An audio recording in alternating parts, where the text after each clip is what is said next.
to dedicate ourselves ever more perfectly to Him, how will He find us? Awake and ready! Heavenly Father, Heavenly Father, Divine Mother, Divine Mother, Friend, beloved God, Friend, beloved God, Great Master, Great Master, Jesus Christ, Jesus Christ, Babaji Krishna, Babaji Krishna, Lahiri Mahashaya, Lahiri Mahashaya, Swami Shri Yukteswar, Swami Shri Yukteswar, Paramahansa Yogananda, Paramahansa Yogananda, Saints of East and West, Saints of East and West, we humbly invoke Thy presence. we humbly invoke Thy presence. Bless and guide our lives. Bless and guide our lives. Help us to attune our will Help us to attune our will to Your divine wisdom guided will. to Your divine wisdom guided will. Help us to attune our feelings Help us to attune our feelings to Your deep cosmic love. to Your deep cosmic love. And help us to attune our soul nature Help us to attune our soul to nature Your ever new bliss, to Your ever new bliss, that we may share Your life with all. that we may share Your life with all. Om. Peace. Peace. Amen. Have a seat, friends. Good morning.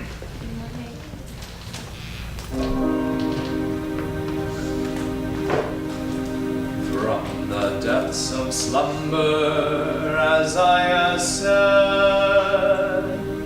the spiral stairway of wakefulness, I will whisper,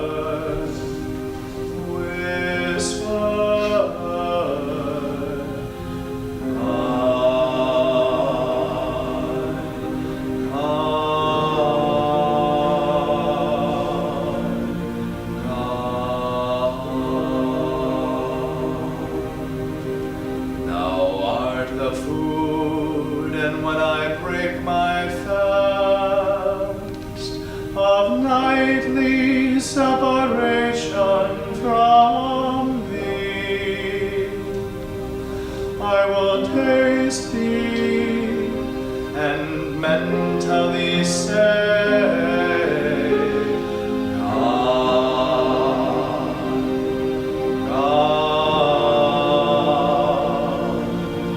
God,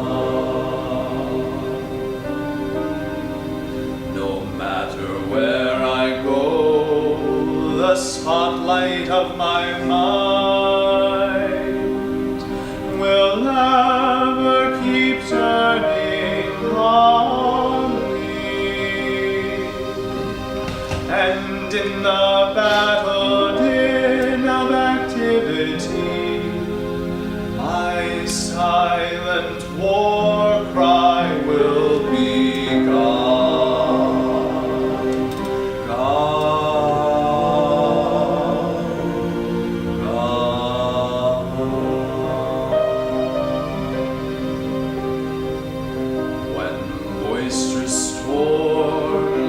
Trials shriek, and when worries howl at me, I will drown their noises, loudly chanting, God, God, God. When my mind weaves dreams,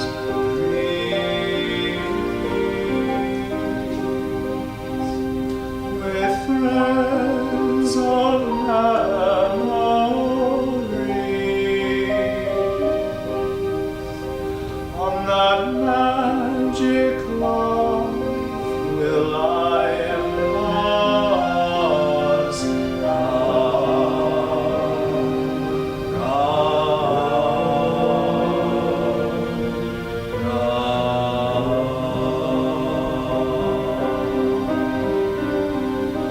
every night in time of deepest sleep, when my peace dreams and calls joy, joy, my joy comes singing evermore, God,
so the devotee judges the relative merit of any idea by the one constant, God.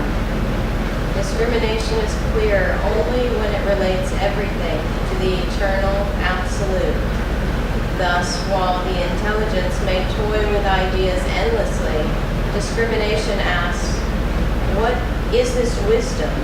Is it of God? True discrimination is not even the product of reasoning. It is soul intuition. Reasoning, even from the highest point of reference, is uncertain compared to the inspirations of superconsciousness.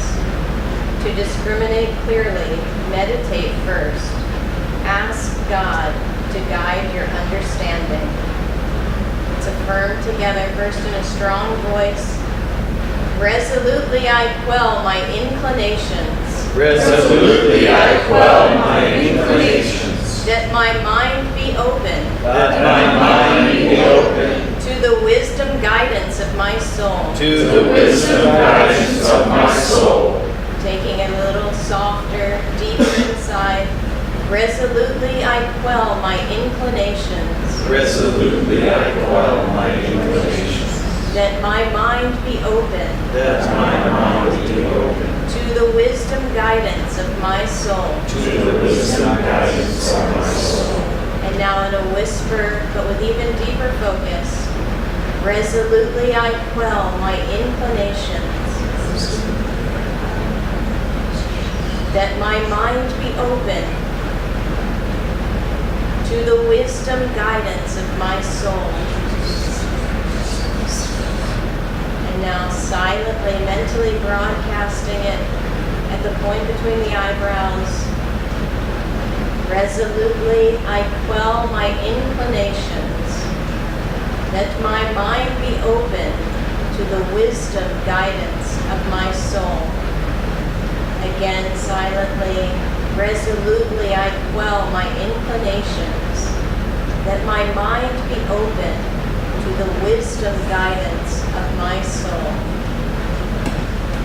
Pray silently with me. Guide me, Lord, that in all things I know thy will, for I know that only by thy will are all things led to perfection. Peace. Amen.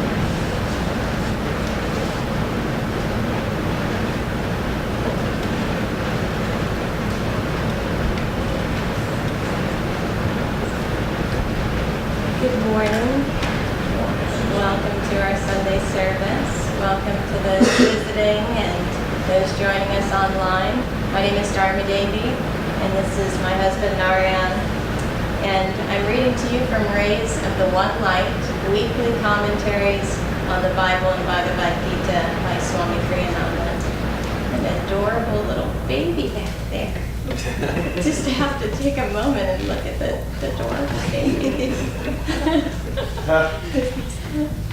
This week's topic, we're actually going backwards because we skipped a week last week. So this week is Self-Reliance versus Self-Reliance. Truth is one and eternal. Realize oneness with it in your deathless self within. The following commentary is based on the teachings of Paramhansa Yogananda. Last week we considered the need for attunement with God, with the gurus, with the wisdom of others, until we make that wisdom our own. There is a strong and in fact valid belief nowadays in the need for standing on one's own feet, rather than depending weakly on others to carry us by their strength. Swami Kriyananda was once asked, "What is the best yoga posture?" "That one," he replied, "which sets you squarely on your own 2 feet." Our strength must come from within. If that strength comes from the ego, however, instead of from soul consciousness, it is like a guitar string without its sounding board. The notes it emits will be thin and feeble. Our strength must come from within, but must be coupled with recognition of our inner link with broader and higher realities. The Bhagavad Gita says in the 10th chapter, everyone in this world whose life is glorious or prosperous or powerful, know that his achievement is but a little spark from the great sun of my effulgence. Jesus, in talking to his disciples, emphasized also the power of attunement with his own consciousness as a ray of the divine. For this ray had descended already through him in response to their devotion. It was a sign that God was already listening to them with receptive attention and did not require to be wooed in that way any longer. In the passage preceding the one that we read last week, Jesus said, "I am the true vine, and my Father is the husbandman. Every branch in me that beareth not fruit, he taketh away, and every branch that beareth fruit, he purgeth it, that it may bring forth more fruit. Now ye are clean through the word that I have spoken unto you. Abide in me, and I in you, as the branch cannot bear fruit of itself, except it abide in the vine. No more can ye, except ye abide in me." This was the meaning of Paramahansa Yogananda's counsel also, when speaking more intimately to the disciples of the need for attunement with him. Thus, through Holy Scripture, God has spoken to mankind. Om. Om. Om.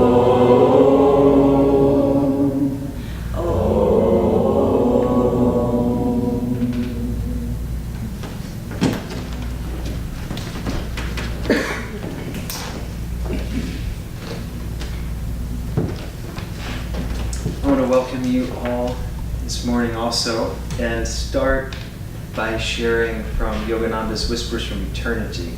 Many of you know this, but some may not. This is his book of prayer demands. And this one is called "Teach Us to Consider No Work More Important Than Thy Work." O Spirit, as no work is possible without borrowing from Thee the power to perform it, so teach us to consider no work greater than Thy spiritual work.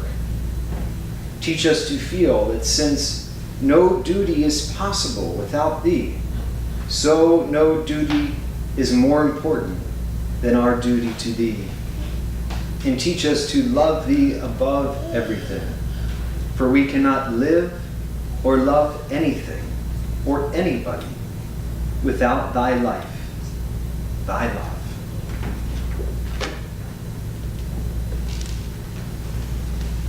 Dharmadevi and I were up in Seattle this past weekend with Jyotish and Devi. There was a beautiful, similar to the Yogananda Fest that we had here, they had an East meets West Fest. And it was a beautiful program in the evening with a rabbi and a Christian minister and a Sufi mystic, and Jyotish and Devi, and Phil Goldberg was a part of it as well. It was very inspiring, talking how they were all sharing on the unity of all religions. But there was a joke that the rabbi told, that a grandmother is walking down the beach with her 5-year-old grandson, and he's got a little baseball cap on, and they're walking down the beach, beautiful, and all of a sudden this rogue wave comes out of nowhere, and this massive wave, and it takes her grandson out in the sea, and she can't believe it. She's crying out. She gets down on her knees and says, "Lord, Lord, I'll do anything. Bring back my grandson.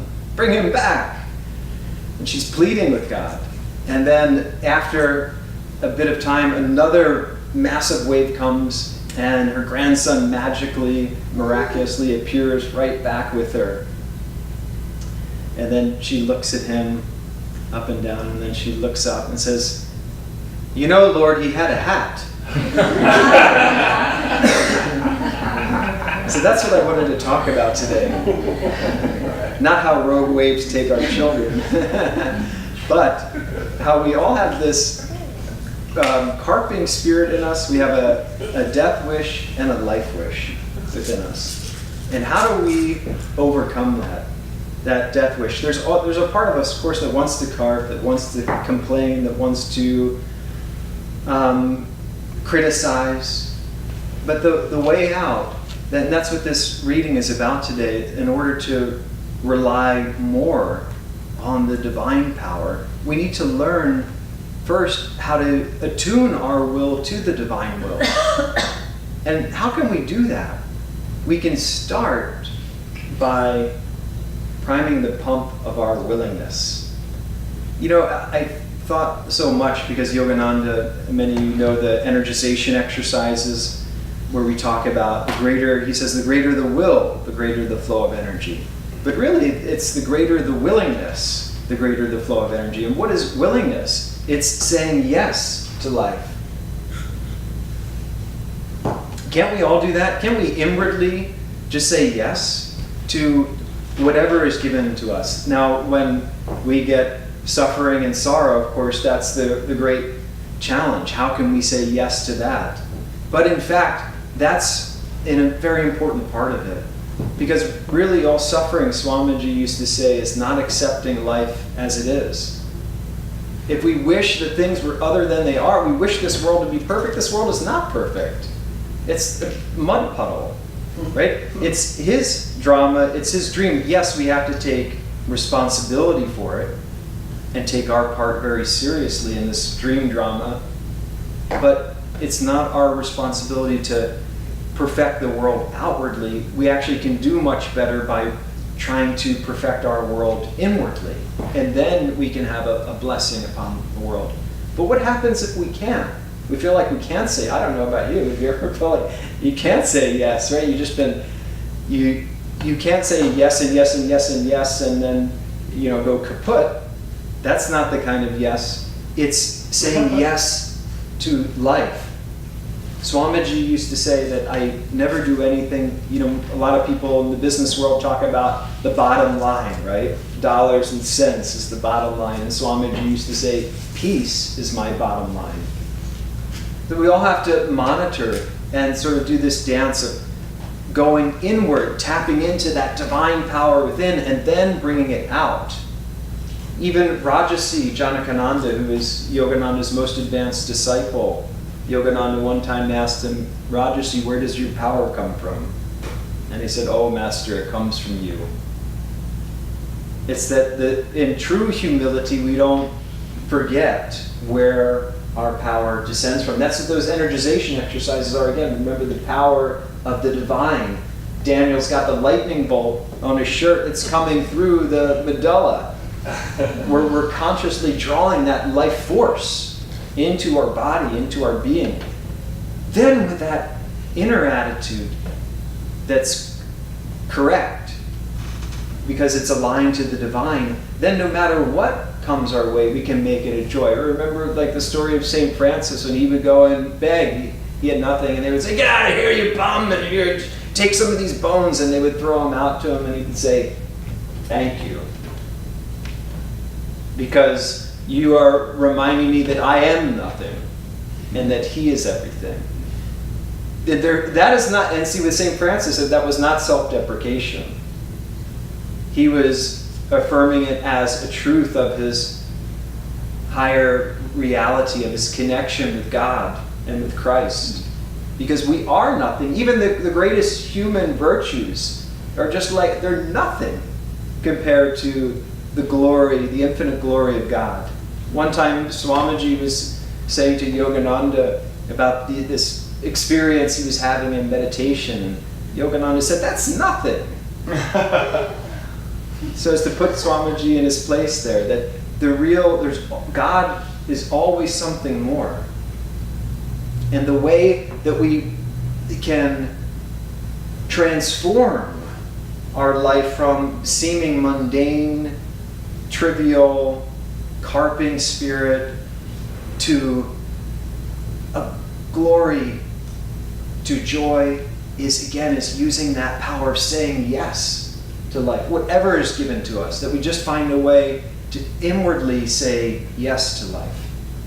There's a difference. I was reading Nayaswami Asha is writing a beautiful book about the life of Swami Kriyananda. It's going to come out next year, I believe. It's incredibly inspiring.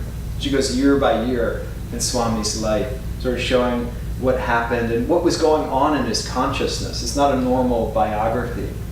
And at one point, Swamiji, he said, there's a difference between wishful thinking and positive thinking, right? Wishful thinking is you go and you try and take over a country with 5 men. You have delusions of grandeur. But positive thinking is different. It's realizing that this world is, like Krishna said to Arjuna, it's a world of suffering and sorrow. But that our part is to always have a positive mindset, to try and uplift, to try and bring in some light. And that is the greatest thing that we can do. And even if we feel like we can't do anything, we can ask ourselves, what can I do? When Jaya, who's one of the founding members of Ananda, he's the director of Ananda India, he's a very deep soul. When he first met Swami Kriyananda back in like 1966 or something, Swami said, why don't you start to meditate? She's got great meditation posture, by the way.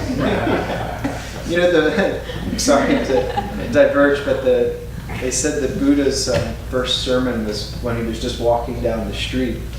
He didn't say anything, but she's like the Buddha baby. Anyway, Jaya, when he first met, coming back to that story, when he met Swami said, well, try and meditate, Saira, try and meditate 15 minutes a day. And then the next week, Jaya came back to Swami, and Swami asked, so how are you doing? He said, well, sir, I can't meditate for 15 minutes. And he said, well, can you do 10? And Jaya said, I don't even know if I can do that. And Swamiji said, well, what can you do? And he started with 5 minutes a day.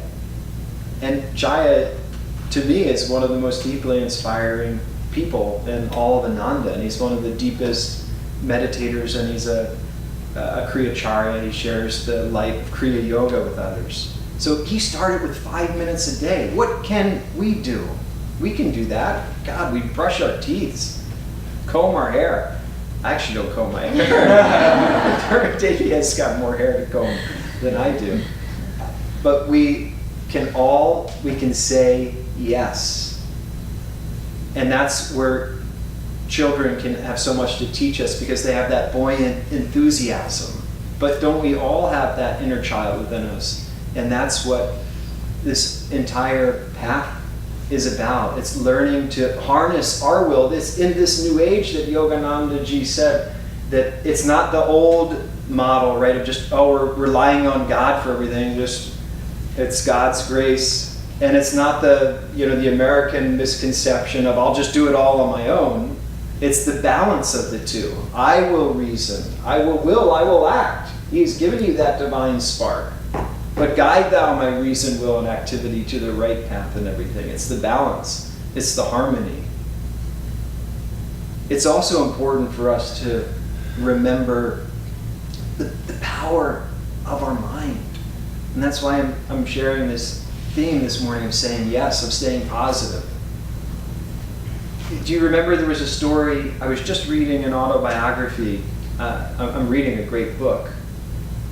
Autobiography of a Yogi, and I'm rereading it, and I just read that story of, do you remember Sri Yukteswar? Those of you who don't know, it's Sri Yukteswar here.